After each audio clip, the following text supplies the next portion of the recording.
I'm using my cell phone to help me trace this pattern. Look at that. I have moved all of the commands onto the cell phone, and then I'm using the logic trace system to trace this no smoking pattern.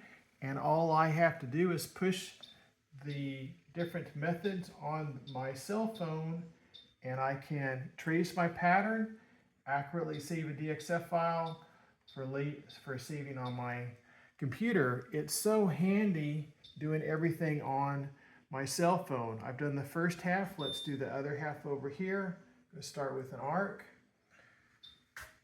There's my arc. Now I'm going to switch to a line, but so easy to just use my cell phone for tracing the pattern. No back and forth going between here and the computer. Just push the buttons on the phone and trace the pattern with the logic trace system. I can get a very accurate DXF file in a matter of minutes for saving on my computer.